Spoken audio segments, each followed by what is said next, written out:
My name is Tughral, and I'm looking after digital financial services, or as we tend to call it in the banking sector, branchless banking, with FINCA Microfinance Bank.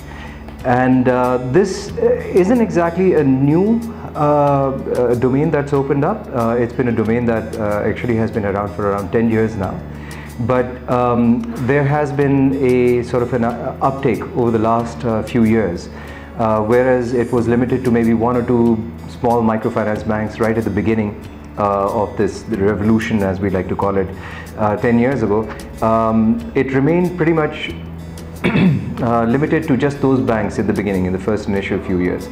But now with the success of digital financial services, we see a lot more participation from other banks, and FINCA has just launched last year in July its first venture, which is SimSim.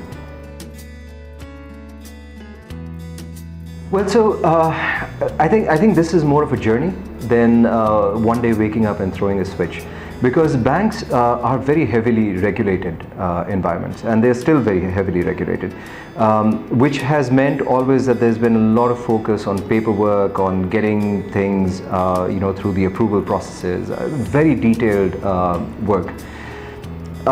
When you digitize all of that, it can't be done overnight. It has to be a stepwise approach where you sort of start with some core functions and then you sort of expand the circle of digitization. So whenever I think a bank has tried to do it overnight or in 1 year's time, it has not been a good experience because the employees are just not prepared for it. I think what the right approach is, in fact, if this process is spread over a few years, and we start by identifying what that future is going to look like for the bank, and then we pick out what are those key focus areas that we need to start with. And remember, this is less about technology and more about a change in the organization's culture. So just applying technology by itself is almost pointless, because at the end of the day, technology is run by human beings, and unless the human beings are on board and the culture is suited, it's not going to work. If you look at it over the last 10 years, the biggest change that you've seen happen in Pakistan really is that a lot of the payments and a lot of the transfers that were happening between people have actually become digitized through mobile money. That's an example of that is the peer-to-peer sort of transfers that people make, where somebody's working in Islamabad and wants to send money back to his family in some village. That's become the strongest case. The other really strong case is utility bill payments. Now, that happened about 10 years ago, right? That's what we launched with. The unfortunate part in the digital financial industry in Pakistan is that we haven't moved very much far beyond that. And I think now there are a lot of FinTechs that have come into the scene. There are a lot of banks which are now focusing on actually really getting digital financial inclusion going. So new products are coming out, and everybody's trying a pilot here or pilot there. So we are likely to see in the next 2 to 3 years the space change very quickly. But I don't think if you look back over the last 10 years, you'll be able to identify much more than just utility bill payments and wallet-to-wallet transfers. And that really lies at the heart of the problem. So if you ask me what is our biggest problem, our biggest challenge area is that we've come up with the solution before we could identify the problem. And the solution is that everybody is convinced, absolutely convinced, that using technology we're going to get digital financial inclusion to happen. But that's really, just focusing on the end. Let's go rewind and come back to the start, which is by identifying which problem are we trying to solve. And especially when we're talking about the unbanked, my firm belief over here is that we don't even understand, we haven't even begun to understand the reality that they lead. Especially when you come to close to the poverty line, the ostensible beneficiaries of digital financial inclusion. The kind of reality that they live, the kind of shocks that they experience and the kind of exposures and vulnerabilities that they have. I think sitting in a boardroom or coming out of one of the elite universities of Pakistan and becoming a product manager with a great organization, you can't even begin to fathom. So our challenge really is making digital financial inclusion relevant to the target market. What is it that we are solving for them? What's their problem? And we can't begin to understand the problem till we are there with them, living their lives, sharing some of their experiences. I think one of the biggest missing pieces right now in the industry are sociologists, social scientists, people who can actually, anthropologists, people who can actually get out there and explain how we're going to make this transition and in customer behavior happen. Because this is really at the heart of it, this is all behavioral economics. So we went for a very unique arrangement. We partnered with FinTech called Finja, and together we sort of put together our brain power and our muscle power, and we decided that, look, we're going to tackle this together.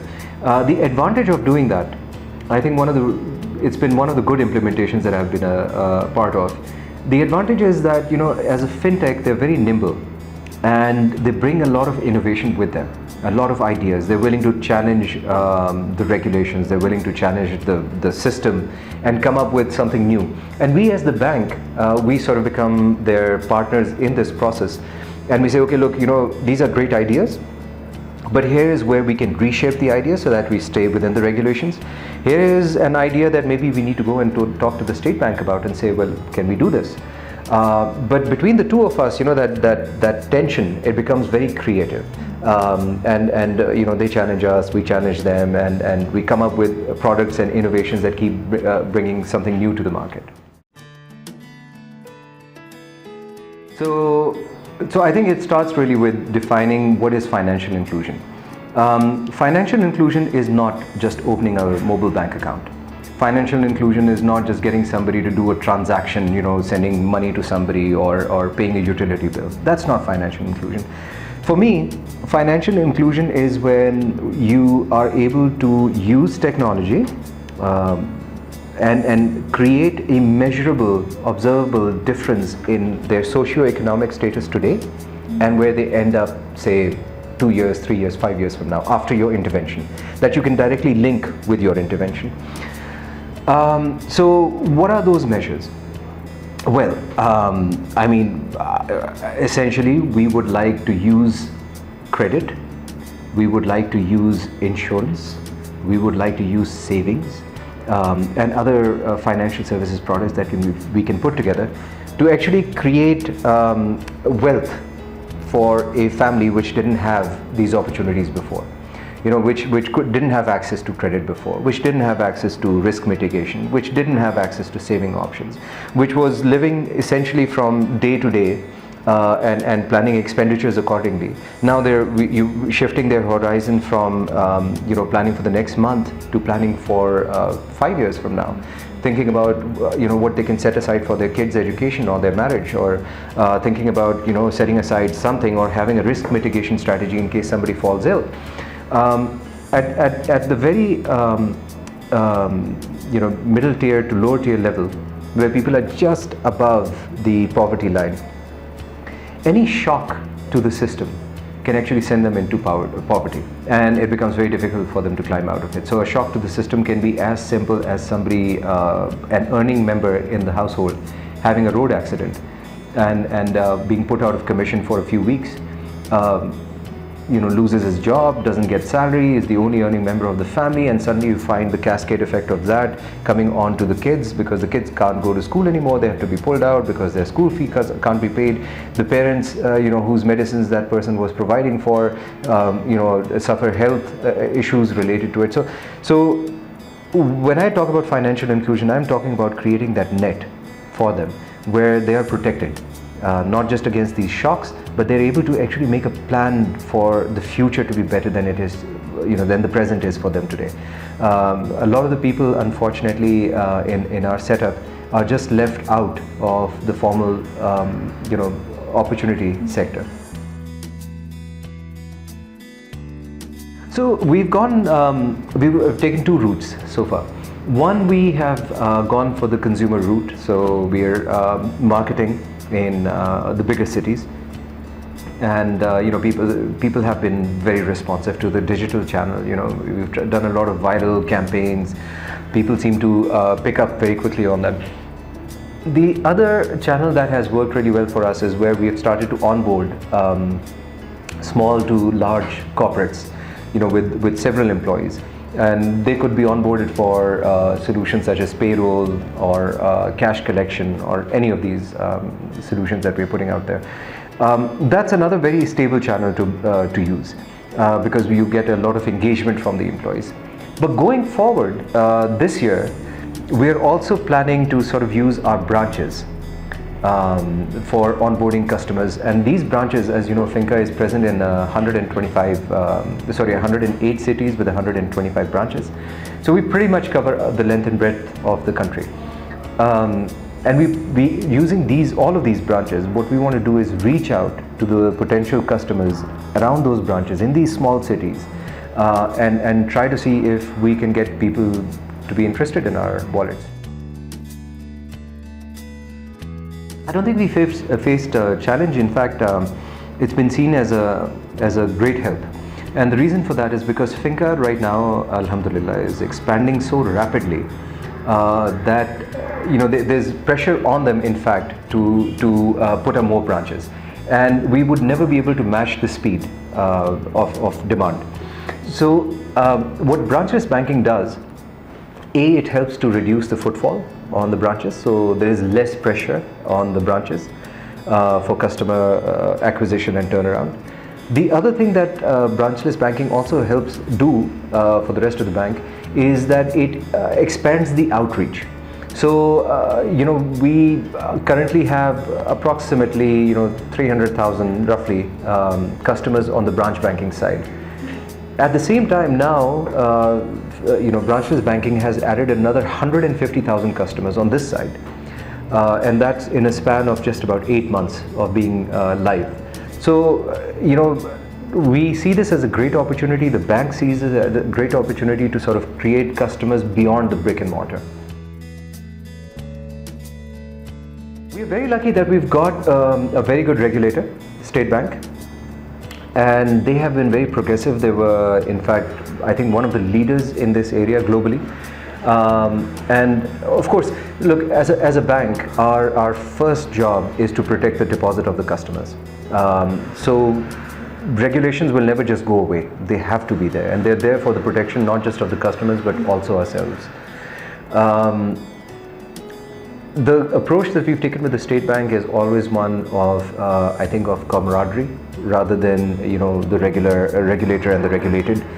So when we have an idea that we want to test, when we come up with something new which we are not sure where it falls in the regulation spectrum, we go and talk to the State Bank about it.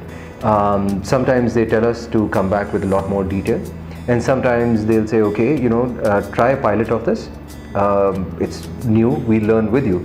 But before you go for a commercial launch, you have to make sure that we have signed off on this. So you have to get all that information, bring it to us, share it with us. Let's see how the consumer fares as a result of this. So it's a very good working relationship, and I think in the next 2 to 3 years, you will see a kind of a revolution take place in the digital banking space in Pakistan. Well, I think keep watching this space. You're going to see a lot of innovation happen within Pakistan in the next 1 to 2 years. I think some of us will be making news for good reasons. There will be some of us who will make news for very bad reasons. But let's hope that FINCA, SimSim comes out on top, and always look forward to your feedback.